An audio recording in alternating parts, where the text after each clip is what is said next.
UND campus police are investigating a student's death on campus earlier today. Thank you for joining us tonight. I'm Krista Boehm.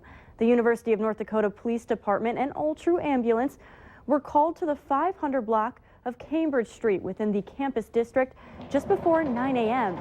this morning about a medical issue involving an unresponsive man. When they arrived, paramedics conducted CPR in an attempt to revive 22-year-old Alex Davis of West St. Paul, Minnesota. He was then taken to All True Hospital by ambulance, where he later died. The investigation into this incident is ongoing. However, no foul play is suspected, and there is no concern for the safety of the public. Strong stances on both sides continue after North Dakota lawmakers voted down a sexual orientation discrimination bill. This is the third time this anti-discrimination bill has passed through the North Dakota Senate, only to be voted down in the House. Some representatives opposed the bill for religious reasons and the language in which it was written, and some say there's just no need for this bill. Other laws are currently in place. Despite the defeat, those in favor of the bill told us this is progress, and for any change, time is required. Even some who are opposed say this isn't the last the Senate or House will hear of the anti-discrimination bill. I guess if it comes back, it would be 2 years. They could conceivably go through a delayed bill to leadership in both House and Senate. I think it's going to come up every single session until it passes. There is still a 20-day procession to amend another bill or continue this discussion. A group of state lawmakers wants to give more money to oil-impacted communities if oil production increases. Democratic leaders shared their plan to introduce an amendment to allocate 40% of the production tax to those communities during the second half of the biennium. If the average daily oil production reaches 1.2 million barrels per day next February. Despite the contingency nature of this sensible proposal, my colleagues in the majority of the Senate Appropriations Committee twice rejected this amendment, once at the subcommittee level and once at a full committee level.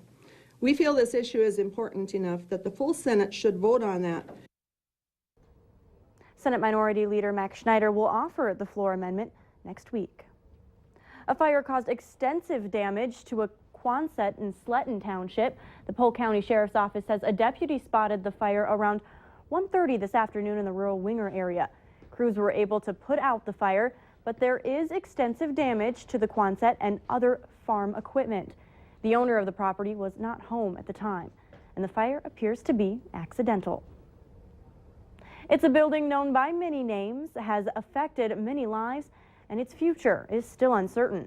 But for the next couple of months, 10 artists will be using the Kirkbride, the former Fergus Falls State Hospital, as inspiration for their work. Valley News Team's Macy Anger met the first people taking part in the program and found out what they hope to create. A lot of the people here did not have the opportunity that I have. And I guess I feel a responsibility to tell some of those stories of the people who called this place home. My name is Nick Nurburn, and I'm from Bemidji, Minnesota. For almost a week, Nurburn has been staying on the campus of the Kirkbride building. Everyone wants to know if it's scary and if I see ghosts. And it's not scary, and I don't see ghosts. He plans to put together a short documentary in his 5-week stay. You can really illuminate a bigger picture if you focus on something really small. So far I've been focusing on the graveyard. It's a project he took on after applying for the Hinge Arts program. The goal is to see the potential of the grounds. He's not the only artist taking a part of this program. One of the other artists who's been here for a few months now already has some of her work on display. You can see it by just driving along I-94 and glancing at that billboard. My name is Chandra Glazeman, and I'm from Portland, Oregon. Glazeman is creating a land art project. For now, it's an idea. One that isn't inspired from the actual building. Not in as much as like the people and the patients, but the philosophy behind it. I want people to kind of understand this idea of cause and effect. Everything that we put out into the world has some sort of like effect on something. In the next couple weekends, her project should start to take form. And even though their stay is short, both will leave their mark in hopes that others will do the same. In Fergus Falls, Macy Inger, Valley News Live. Glazeman is also working on a pop-up museum featuring work from community members dealing with hardships. It will be displayed the first week of May at the Otter Tail Historical Society. The first viewing of the documentary is set for September. Lakes in Minnesota might be open for business sooner than the last couple years. The DNR says many of the lakes in Otter Tail County should be cleared of ice by the middle of the month. Ice on many lakes like Swan Lake south of Fergus Falls already has started melting.